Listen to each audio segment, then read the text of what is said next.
Well, welcome to the Tipping Point program. I'm Dr. Mark Hitchcock, and I'll be your guest host today on the program.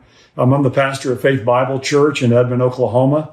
I'm a professor at Dallas Theological Seminary. I'm also a contributor here on endtimes.com, and Jimmy's asked me to fill in for him today, and it's a great privilege to be with you today and to talk to you about something that has been on my mind a lot. I haven't written an article or done a video on this yet. I'm really looking forward to today's time to kind of go in a little bit of depth today and talk and kind of weigh in on an issue that has been out there in the news a lot lately. I'm sure a lot of you have seen, and that is the whole topic of UFOs, of unidentified flying objects.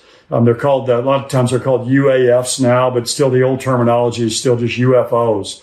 And as many of you know, I'm sure you've seen in the news that the government here recently has kind of done a data dump where they've just let out all of this information that's been previously classified about UFOs. And some really startling videos have been released, and on a lot of the major news networks, they've had experts come on that they're interviewing, talking about just this whole phenomenon of UFOs.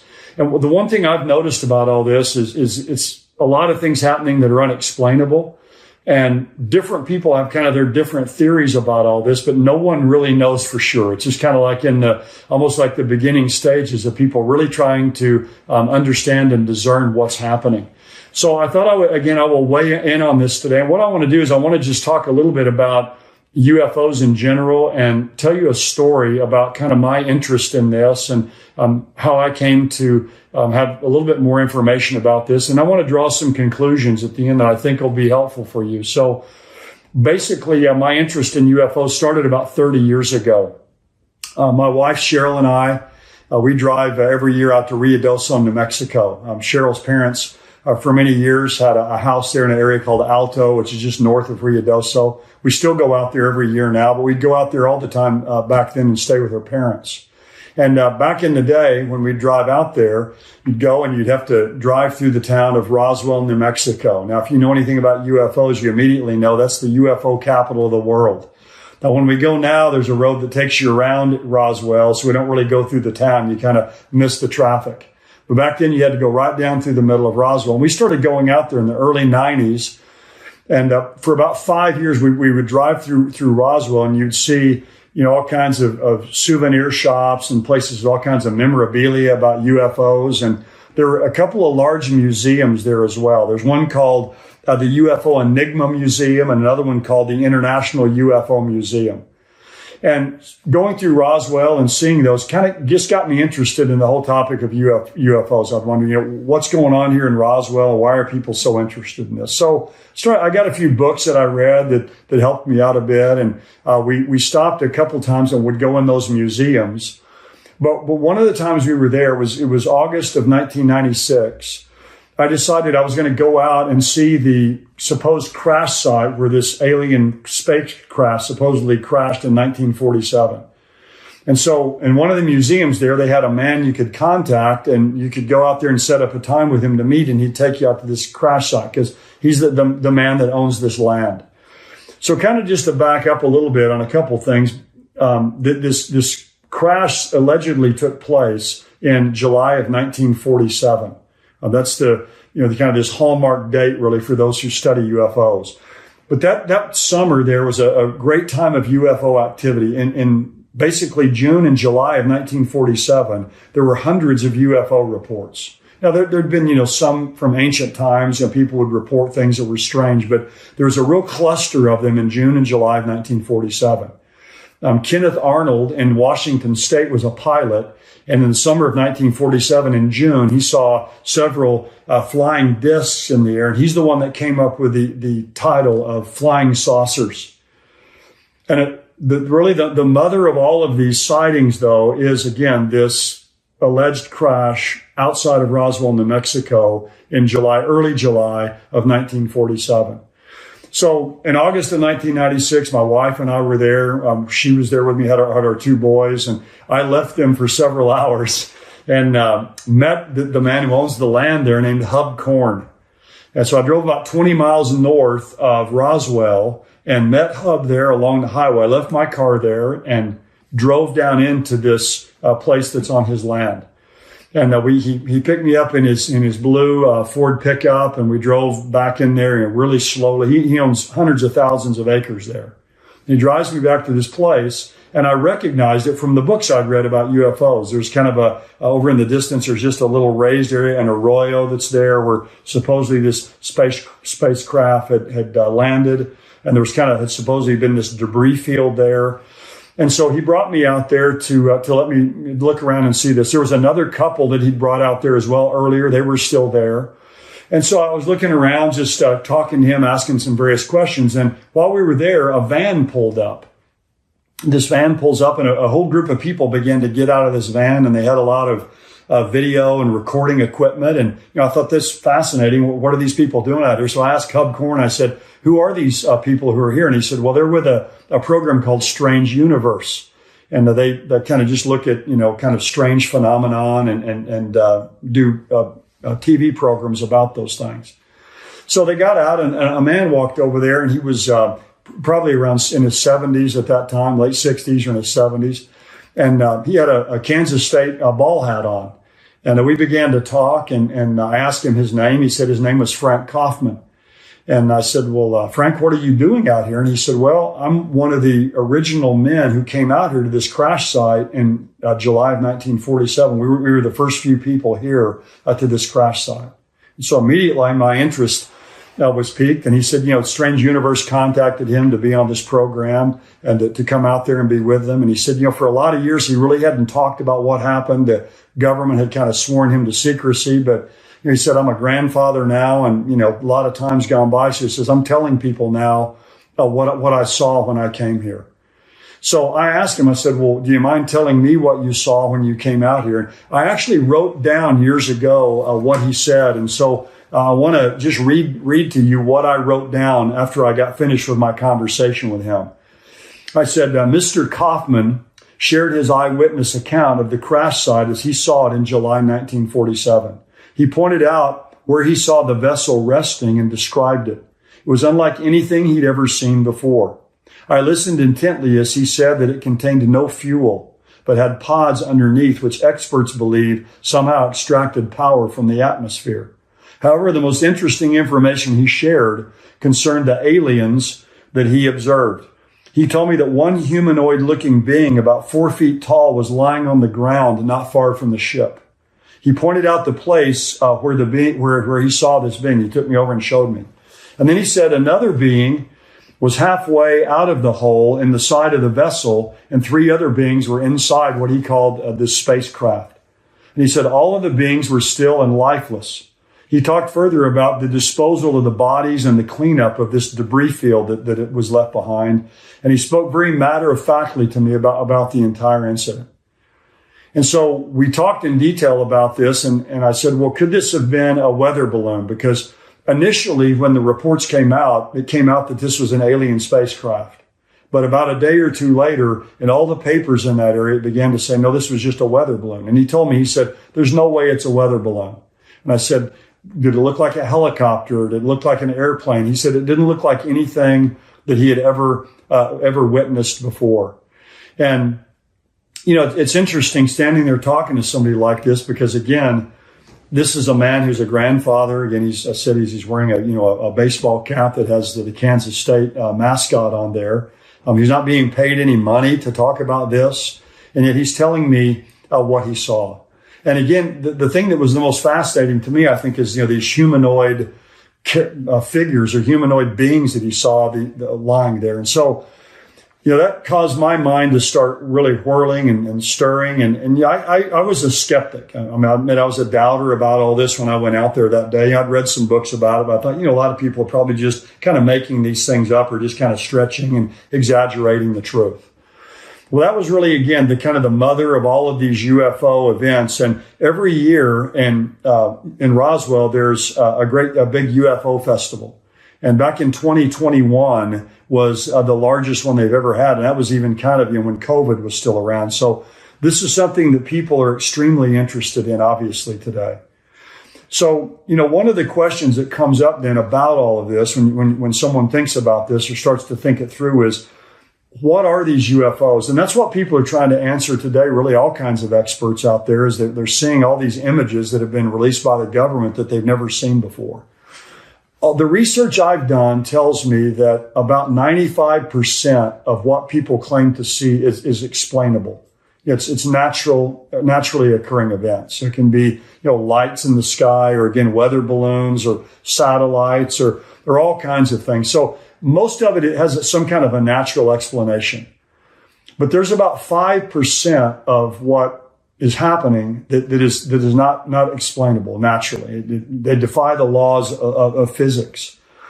And so when people want to think about this 5% and think about how to explain this, there's several different theories that people have. Some will say that these are maybe test aircraft or test, spaceships that the United States government has that we don't really know about. Maybe there's something out in, hidden out in Area 51 in Nevada.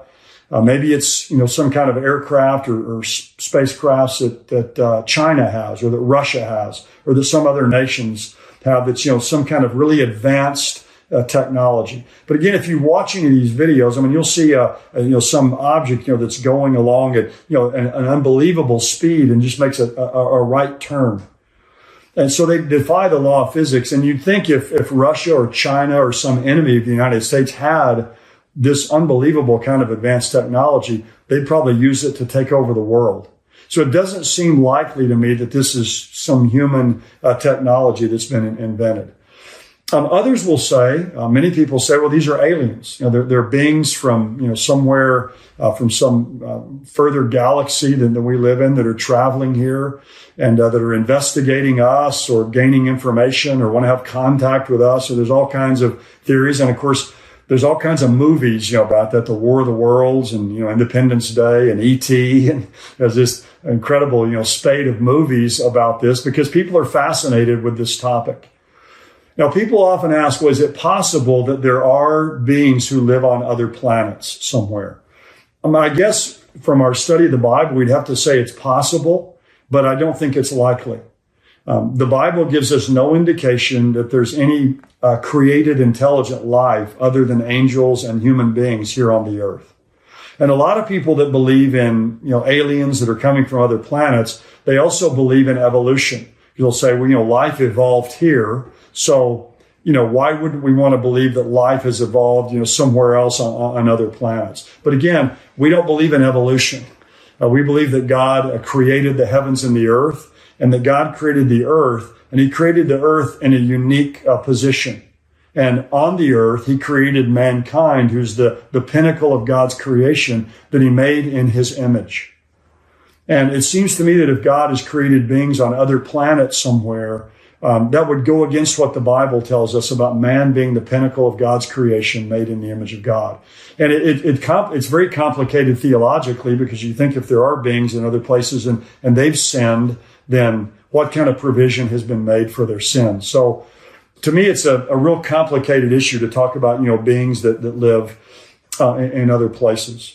The other explanation for this, and the one that makes the most sense to me, is that it's possible these parts of these events that we can't explain, these UFO events we can't explain, could be demonic.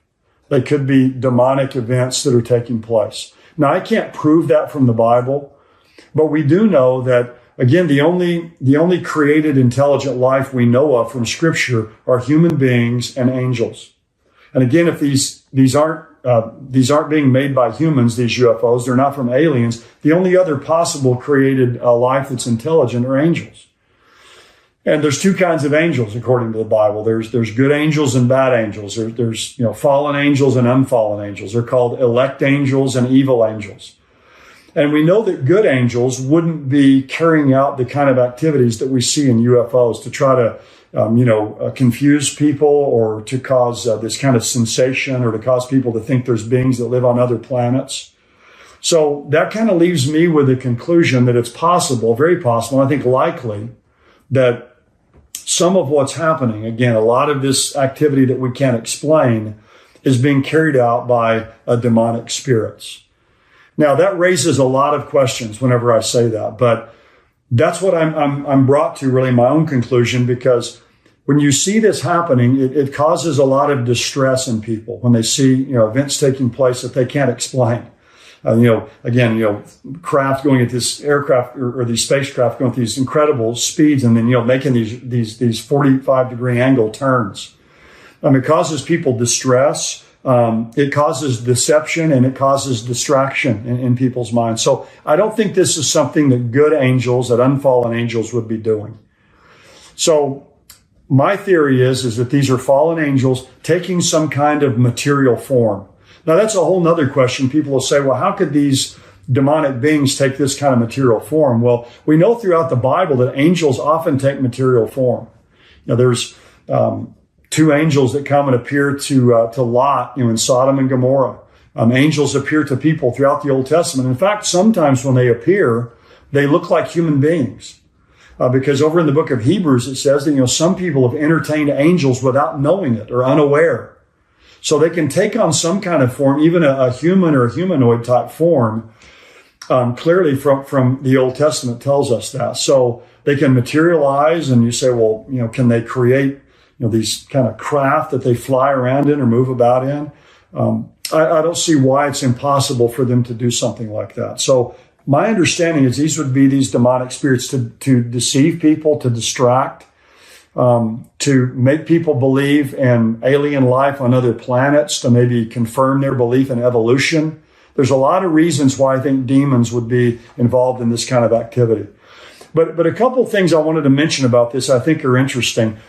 Whenever these entities appear, that no one tracks them like from outer space. They don't have radar, and they see them coming in from outer space from far away, and then they appear here and then track them going and leaving and going far away again. They just materialize and they dematerialize. They just appear and then they disappear. One man who's a very well-known student of UFOs is named John Keel. If you read any UFO writings, you'll see his name there a lot. This is a really interesting quote that he gives. Here's what he believes about this 5% that we can't explain of these UFO sightings.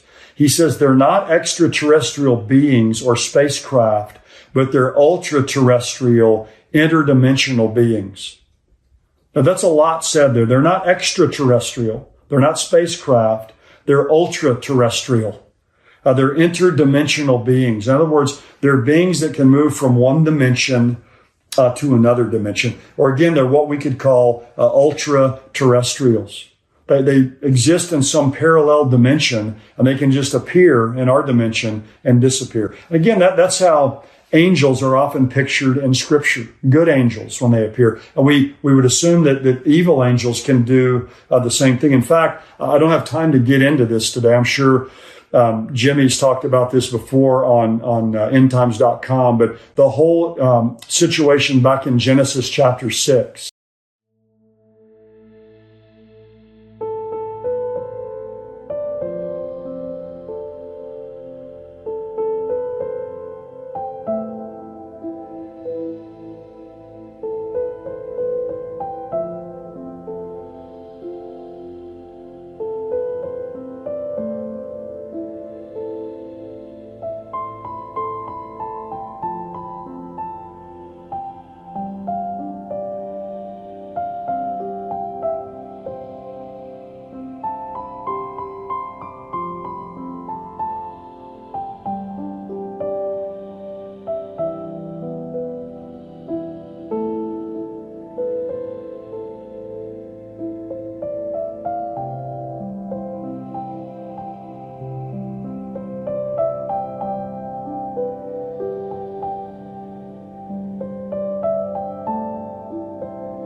spacecraft or spaceships. I don't think they're aliens. I think these are demonic beings. Now you say, why would they do this? Again, why would these demonic beings want to do this? Well, to, I think, deceive people into believing, again, there's life on other planets, to believe in evolution. I think another reason they can do this is just to distract people away from the truth of the gospel, the truth of the Bible, just to get people obsessed with life on other planets and extraterrestrials, to take their focus off of God and spiritual things in God's Word. But another reason could be a setup for the end times, so that one of these days, when millions of people disappear all over the earth in the event we know as the rapture, there'll be a ready explanation for this. A lot of people will say, well, this was just these UFOs, these beings from other planets who came and evaporated people off the earth, or snatched them away, or took them in some kind of a mass alien body snatching event that took place. So with all the deception in our world today, that's the kind of a thing that people could believe. It's a kind of deception Satan may be set up again for an explanation for this event we know as the rapture. One other thought about this that I think is fascinating is when you think about the year of 1947. That's when the UFO phenomenon really began in a massive way.